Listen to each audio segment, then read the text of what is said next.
Hi everyone, Emily from JB here. Photography can be a really fun hobby to break into, but knowing all the ins and outs of camera terminology, it can be a little overwhelming. So, to kickstart you on your journey, we're going to break down some of the basics for you.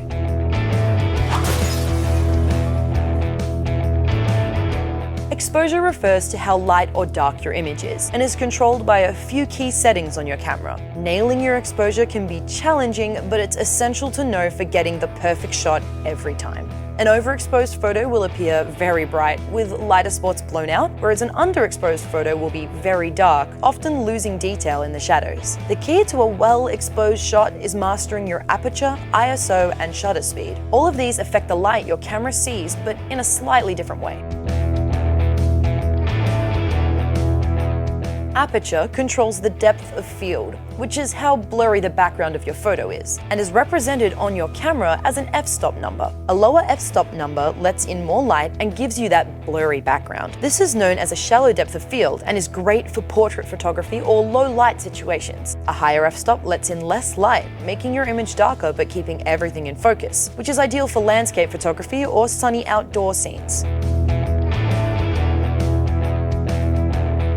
ISO refers to how sensitive your camera is to light, but unlike aperture, a lower ISO number, like 100, means it's less sensitive to light, whereas a higher ISO number, like 6400, is more sensitive to light. Raising your ISO can help bring in more light to dark images, but doing so can add noise to your image, which can lower the overall quality.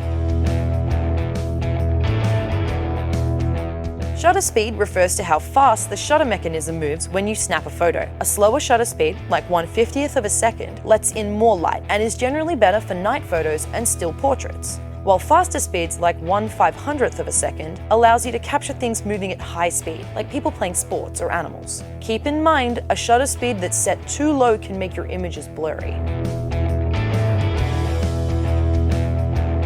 FPS stands for frames per second and refers to the amount of frames or images your camera can capture in 1 second. The higher the number, the more consecutive images you'll get. This can be very useful for high-action, fast-paced photography where you can't afford to miss that perfect shot.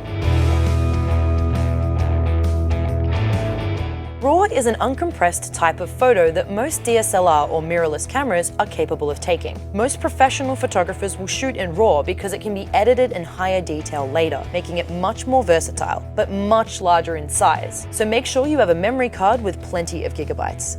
Now you've got your head around the terms, it's time to start creating. For more photography tips and tricks, or for help finding your perfect camera, pop into your local JB or visit jbhifi.com.au.